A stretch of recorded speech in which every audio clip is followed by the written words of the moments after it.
All right, today we are going to do a simple support and resistance discussion. We're just going to explain as simple as we can support and resistance. So basically we are saying price can go higher, right? But it will reach a point where it will reach a ceiling or a high where it will get some resistance, right? And if price plays out well, it can reject that area and push price lower, right? And this creates a resistance right here. So the next time price, it goes lower, right? It will come all the way down where it will reach some sort of a support. And if price rejects well, we will get a support being created at the bottom. So every time price goes higher, it can find some resistance around that area, right? And then every time price go lower, it can find some resistance around that area, right?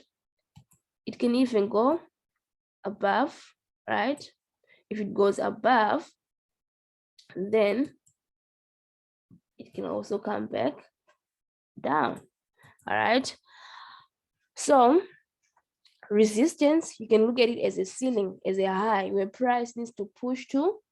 And then if you see this, you see the signs, the candlestick formations or whatever signs that we'll be learning, right? They can push price lower, and that would mean that the resistance has been respected, right? When it goes lower, it will reach an area where it will get some support. It won't be able to push lower than that.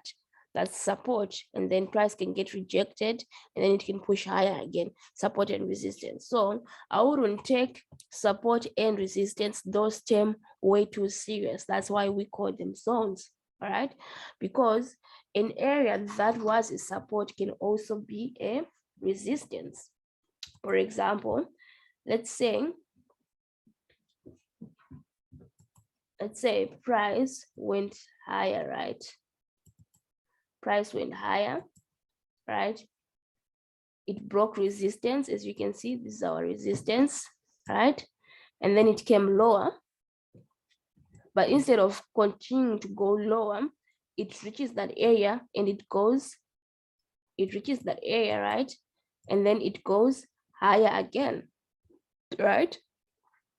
And then maybe it gets some sort of a resistance around that area, right? We get some resistance around that area, and then it decides to push lower again. Instead of it going lower, what does it do? Price rejects again and it goes higher, right?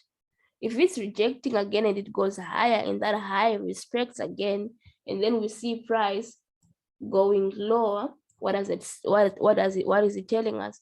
It's telling us that this area, right? This area that was once our resistance is now a support. All right.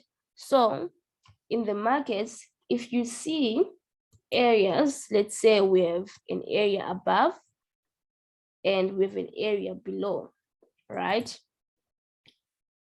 As long as market is below, right, that area, as long as it's below that area, whatever area that is above is a resistance, all right? As long as the market is above, right, that area,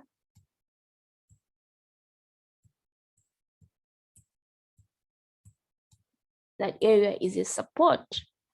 So resistance, price needs to be below, support, price needs to be higher. Support, pushing price up, supporting price up. Resistance, resisting price, pushing it down. We are resisting for price to go higher and it's pushing it down. All right, that's support and resistance.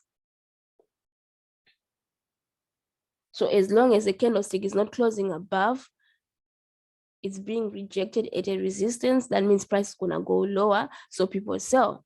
As long as price is not closing below, it means it's being rejected at a support. So price is going to be pushed higher. So people buy.